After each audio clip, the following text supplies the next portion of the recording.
Hello, I am Jyotika. Welcome to Excelling Psychology. This video is a continuation of the lesson that I had begun in the previous video. So, in the previous video, which I link in the description box below, I had started explaining the multi-store model of memory. And in that video, I had covered an explanation of an overview of the multi-store model, sensory register, iconic memory, and I was almost done with echoic memory. So today I will continue from that point where I had left off with echoic memory, which is from the Darwin et al. Study. In the last video, I had given a lot of explanation on how you should prepare from the textbook, how you should approach the studies which are given and all. So if you want those suggestions, those tips, how you should be preparing, please watch the previous video. In this video, I will not be giving any tips or suggestions. I will strictly focus on covering the content which is there. And I will strongly recommend you watch the previous video before coming to this one, because it is going to be continued from there, so you might not be able to follow exactly what I'm doing if you haven't watched that video. Also on my channel you will find many videos in which I have covered answer writing for the examination for AQA A levels, both UK curriculum and international curriculum. I link the playlist in the description box and pinned comment below. So if you feel you're very good at the explanations, like everything is clear to you, the textbook content you know very well, and you just need help with exam answer writing, then you can proceed towards those videos. Or after watching this explanation video, I have covered memory in one of the videos. You must watch how to write exam answers also. Okay, now I will begin with this video. Last time I had left off with echoic memory, Darwin et al. Base study I had covered. So I won't be repeating that. Rather, now we look at Darwin et al.'s variation study.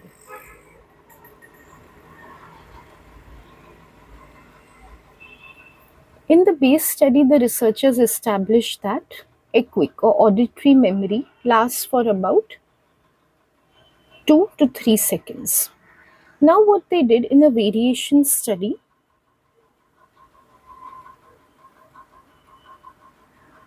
they replicated their base study, but they were looking for a different type of manipulation in this one. So, what they did, just like in the original study, they presented participants with lists of either digits or letters. But what they would do in this study is, on some trials, they would present participants with letter lists,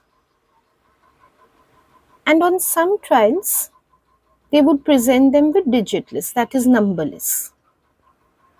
So let's say on some trials, participants are getting to your letters such as A, P, X, T, Q, any random letters. And on some trials, they're getting to your digits. Again, random digits, say 7, 4, 2, 1, 9, and so forth. This time, Darwin et al. Wanted to compare, is auditory memory better for either of these lists? So it's a comparison between these two. So will participants be able to perform better for digits or for letters? Now, if they do perform better for one of the stimuli, that would indicate that some amount of processing takes place in the ear, in echoic memory. Last time I had explained that processing can take place in the brain, not in the sense organs. Sense organs are meant to receive information, they are receptors. But the brain is the one which processes or understands information. They just wanted to make sure that these sensory registers are not capable of any type of processing. If participants performed better on one of these type of lists, that means their ears would be able to distinguish whether they are hearing a letter list and or a digit list, and that's why they would be able to perform better for one of them. But this is what they did not find. What mattered was the duration of the trial, like we saw in the original experiment. They were again, after hearing either of the lists, asked to recall it. They were given a recall cue. It did not matter. What the result showed is, it did not matter whether it was a digit list or a letter list. If the recall cue was given within 2 to 3 seconds, they recalled well. They were able to report whatever letters or numbers had been given. If the recall was delayed, it was asked after 2 or 3 seconds that cue was given to recall, then they performed poorly. So if recall was within 2 to 3 seconds, they gave a good performance. And if recall was after 2 or 3 seconds, it was delayed. In that case, they gave a poor performance. Which just goes to show that the ears are not capable of distinguishing between letters and numbers, because this result was found for both types of lists. And this study helps to verify the broader principle which we have seen. Coding in sensory registers is in raw form. That's why it doesn't matter what type of stimulus is there. The job of the sensory register is just to hold that information for some time as it is. And that is what it does. So, I don't want to give too many suggestions in this video, but if you're writing an answer, something about coding in sensory registers, this study can be a good supporting strength type of a study in AO3, because it goes to validate that coding in sensory registers is in raw form. With that, I complete sensory registers. This is how much you need to know in your syllabus.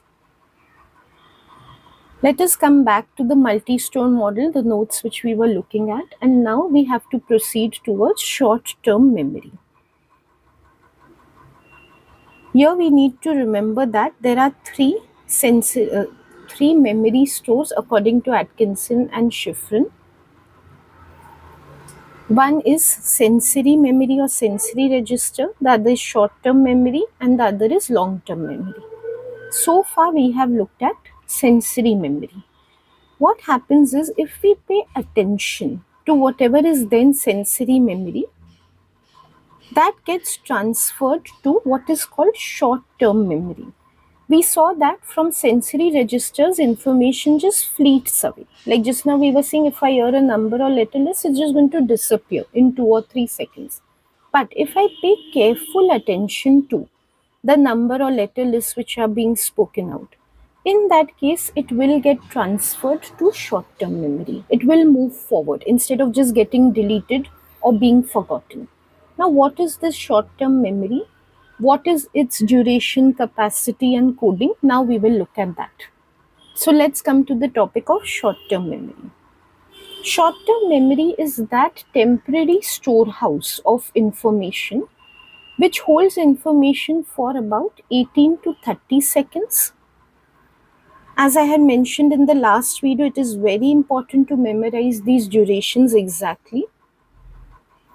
We will be looking at all of these in details individually. So right now we can just have an overview. Duration is for less than 30 seconds. The capacity of how much information it can hold, here they've called information as item, is 7 plus or minus 2. Meaning it can hold about 5 to 9 pieces of information. This is the range. We will see classic studies around this. So right now, if we don't understand, it's okay. Just factually, we can take it that short-term memory can hold 5 to 9 pieces of information. There are individual variations. Some people can remember as less as 5 and some people as much as 9. And it encodes information acoustically by sound. Short-term memory does not hold information in raw form, unlike sensory registers. Rather, it processes information into sound form, auditory form, and then it holds information. So let us begin with short-term memory. With its capacity, the first thing we'll be looking at is the capacity of short-term memory. There is something mentioned about maintenance rehearsal as well. Right now I'm not dealing with it. When we link short-term memory to long-term memory, that time we'll look at it. It's relevant for transfer to long-term memory. Let's begin with short-term memory capacity. That's the first thing we saw here. I hope you remember, in general, capacity refers to how much information can be held in a memory store. Now, to investigate how much information short-term memory in particular can hold, several classic studies have been done.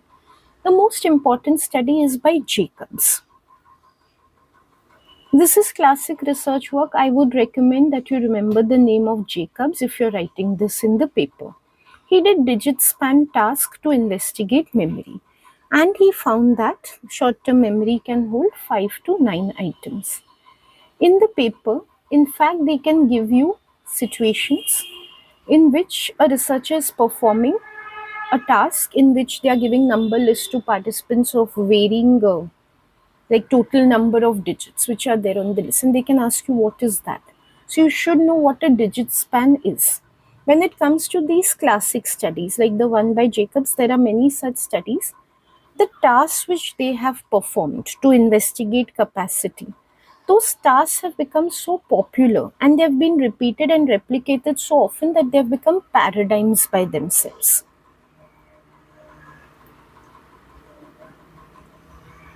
Like digit span task has been used originally by Jacobs to find out how much information STM can hold. But many researchers have used this same task in their study to investigate various aspects of capacity of STM, such that it's become a paradigm. A paradigm is any experimental task which becomes so popular, which is such a good way of investigation that it is used in many studies. That is why remembering what digit span is important as a task, because like I said in the paper, they can ask you an application also. So let us look at it little more closely. They haven't given much in the textbook also when it comes to Jacob's digit span task, but I would like to explain to you how such experiments progress. Having an understanding of this is important.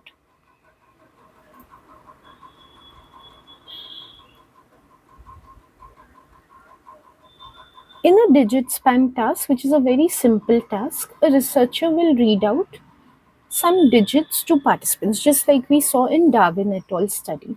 The researcher will begin with a small series of digits. So, say I'm the researcher, there's a participant in front of me.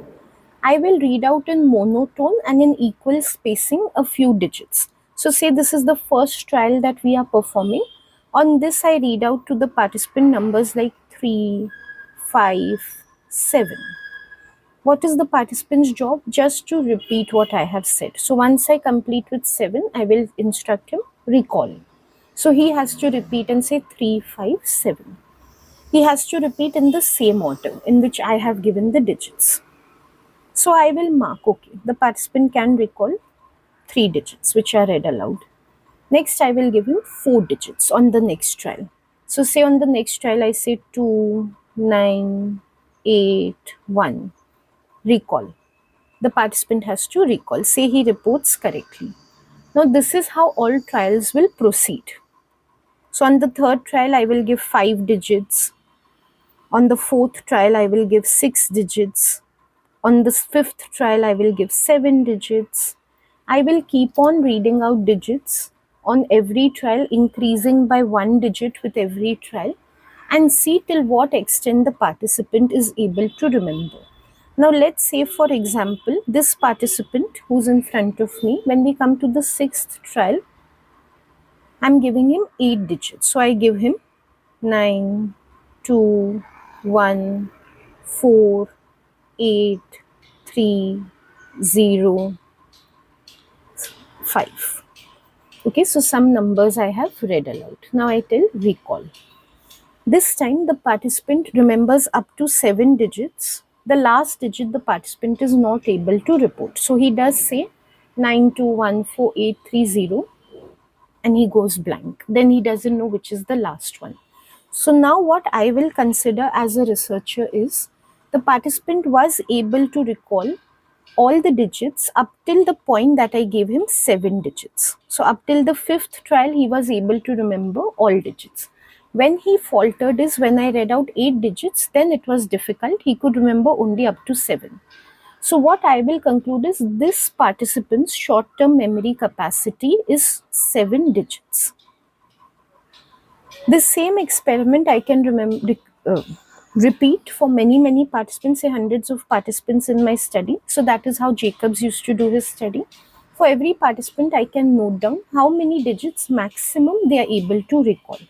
And then I can calculate an average. On an average, how many digits participants can recall on a digit span task. Whatever that average comes to, we will estimate that most people's average STM capacity is that. So researchers have removed an average and they have found most people are able to remember 7 digits. Once we give them more than 7 digits, they find it difficult to recall.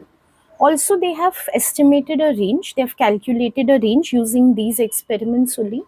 And what they have found is at a minimum, people are able to remember 5 digits, and maximum they have found people are able to remember 9 digits. So 7 is the mean STM capacity, 5 to 9 is the range of the STM capacity.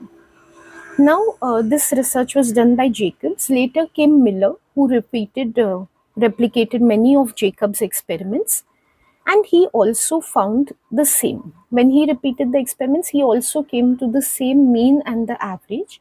Then he gave what is called the magic number. He repeated it in so many studies, and so many times he found that this is only the range in which capacity is there, that he started calling it the magic number, like one definite answer to STM capacity, and he summarized it as 7 plus or minus 2.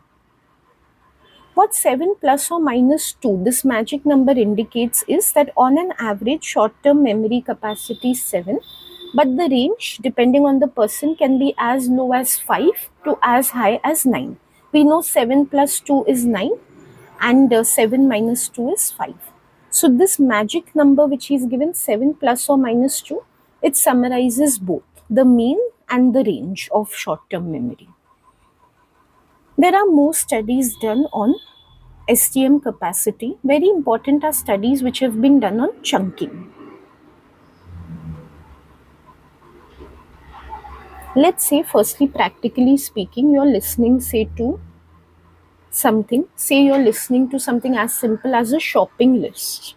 And we don't know why, but for some reason you don't have a mobile phone or a pen and paper on which you can note down the items which have to be bought from the supermarket. So you're trying to memorize the shopping list. Now your short-term memory capacity, say you're very good at short-term memory, it is 9 pieces of information. So instead of these digits, imagine your mother or someone is telling you one after the other 15 items that she wants you to buy from the supermarket. And before leaving for the supermarket, you have to memorize well and go. Now, how will you remember 15 items? That is the question, because your capacity, say it is 9. So what researchers were speculating was that is there some way to increase short-term memory capacity? Like, is it that we will be able to remember only maximum 9 raw pieces of information? Or is it that some way in which we can process information? Here by processing, I don't mean coding. Like, can we summarize or club information, group information in some way? That, okay, my short-term memory has, we can take it as 9 slots to remember information. Everyone's having between like 7 to 9 slots. Say my short-term memory is having 9 slots to remember information. So these 9 slots which are available, instead of just putting 9 pieces of information in these slots, can I like put 2 to 3 pieces of information in each slot so that I can remember more items rather than just 9. So researchers started looking in this direction. First, I'll give you a simple example before we look at the actual experiment. Say, for example, someone is reading out number of digits for me to remember, say on an experiment. Now they read out something like 1987. Okay, these are 4 unique digits. Now either I can use the slots or the capacity which is available in my short-term memory such that each of these digits will block one slot which I'm having. But what if instead of this, because it sounds like a year, and say this is the year when my aunt was born, 1987. So can I fit in this 1987 in just one slot? So that instead of having 4 slots blocked, I have 1 slot blocked and 8 slots are free to hold other information. This is the concept of chunking. Grouping information together instead of keeping it in raw form like 4 separate stimuli, grouping it together such that it can form a chunk or a collective piece which will occupy less space and capacity. That is the concept of chunking. Now they have given some research in the textbook. We can look at what research has been done into chunking.